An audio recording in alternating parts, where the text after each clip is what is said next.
उत्तर प्रदेश में बीजेपी ने 2024 के चुनाव में क्लीन स्वीप यानी सभी 80 लोकसभा सीटें जीतने का टारगेट सेट कर ली है और इस टारगेट को हासिल करने के लिए बीजेपी ने जाति आधार वाले छोटे छोटे दलों के साथ गठबंधन कर रखा है। बीजेपी ने एनडीए के सहयोगी दलों के साथ सीट शेयरिंग का फॉर्मूला तय कर लिया है। बीजेपी 2014 और 2019 की तुलना में इस बार यूपी में कम सीटों पर चुनावी मैदान में उतरेगी, क्योंकि सहयोगी दलों की संख्या की अगर बात की जाए तो वह बढ़ गई है और उनके लिए सीटें छोड़नी पड़ रही है। यूपी की 80 लोकसभा सीटों में से 74 सीट पर बीजेपी खुद चुनावी मैदान में उतरेगी, जबकि 6 सीटें सहयोगी दलों के लिए छोड़ेगी। बीजेपी ने अपना दल एस और आरएलडी को 2-2 लोकसभा सीटें देने का प्लान बनाया है, तो वहीं सुभाषपा और निषाद पार्टी के लिए 1-1 लोकसभा सीट देने का फैसला किया है। हालांकि बीजेपी ने सार्वजनिक रूप से अभी तक इन सीटों का ऐलान तो नहीं किया है, लेकिन जानकारी के मुताबिक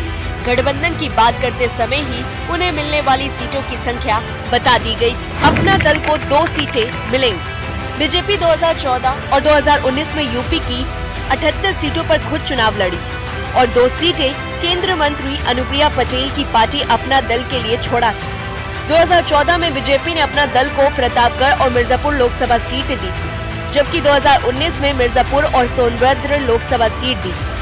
अपना दल दोनों ही चुनाव में दोनों सीटें जीतने में कामयाब रही थी, तो वहीं मिर्जापुर सीट से अनुप्रिया पटेल लगातार दूसरी बार सांसद है। 2024 चुनाव के लिए बीजेपी ने सोनभद्र और मिर्जापुर सीट फिर से अपना दल को अब देने का फॉर्मूला बनाया है। हालांकि केंद्रीय मंत्री अनुप्रिया पटेल 5 सीटों की डिमांड कर रही थी। बात करें आरएलडी की, तो आरएलडी के हिस्से में 2 सीटें आ सकती है। उत्तर प्रदेश में सपा कांग्रेस के नेतृत्व वाले इंडिया गठबंधन से नाता तोड़कर आरएलडी प्रमुख जयंत चौधरी अब बीजेपी की अगुवाई वाले एनडीए का हिस्सा है और पश्चिमी यूपी में आरएलडी की सियासत आधार को देखते हुए बीजेपी ने उन्हें अपने साथ लिया है। बीजेपी ने आरएलडी को 2 लोकसभा सीटें देने का फॉर्मूला बनाया है। आरएलडी की ओर से बागपत और बिजनौर लोकसभा सीट मांगी जा रही है, लेकिन बीजेपी ने अभी हरी झंडी नहीं दी।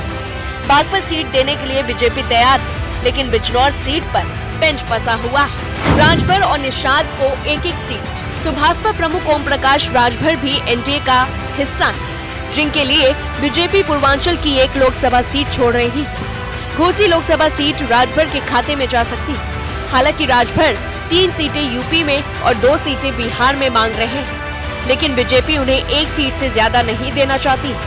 योगी सरकार में मंत्री संजय निषाद की पार्टी को बीजेपी 1 सीट दे सकती है। 2019 के लोकसभा चुनाव में उन्हें 1 ही सीट दी थी, लेकिन उस समय उनके बेटे प्रवीण निषाद श्रावस्ती लोकसभा सीट से बीजेपी के सिंबल पर चुनाव लड़े थे और माना जा रहा है कि इस बार के चुनाव में बीजेपी उन्हें अपनी निषाद पार्टी से चुनाव लड़ने के लिए सीट दे सकती है। आखिर क्या है बीजेपी का mission clean sweep? BJP UP में मिशन क्लीन स्वीप का टारगेट लेकर चल रही है, यानी सूबे के 80 की 80 लोकसभा सीटें जीतने का पार्टी का मकसद है और इसीलिए बीजेपी ने तमाम छोटे छोटे दलों को साथ मिलाया है, ताकि देश भर में बीजेपी की 370 सीटें और एनडीए के 400 पार के लक्ष्य को हासिल किया जा सके। बीजेपी 2014 में अपना दल के साथ मिलकर यूपी में लोकसभा चुनाव लड़ी, जिसमें बीजेपी ने 71 और अपना दल 2 सीटें जीतने में कामयाब रही, जबकि विपक्ष को 7 सीटें मिली, जिसमें 5 सपा और 2 कांग्रेस को मिली थी। बसपा अपना खाता भी नहीं खोल सकी। तो वहीं 2019 में बीजेपी के विजय रथ को उत्तर प्रदेश में रोकने के लिए सपा बसपा मिलकर चुनावी मैदान में उतरी। इसके बावजूद एनडीए ने 64 सीटों पर जीत दर्ज की थी, जिसमें बीजेपी 62 और अपना दल की 2 सीटें शामिल। विपक्षी दलों को 16 सीटें मिली, जिसमें बसपा को 10, सपा को 5 और कांग्रेस को 1 नसीब हुई थी।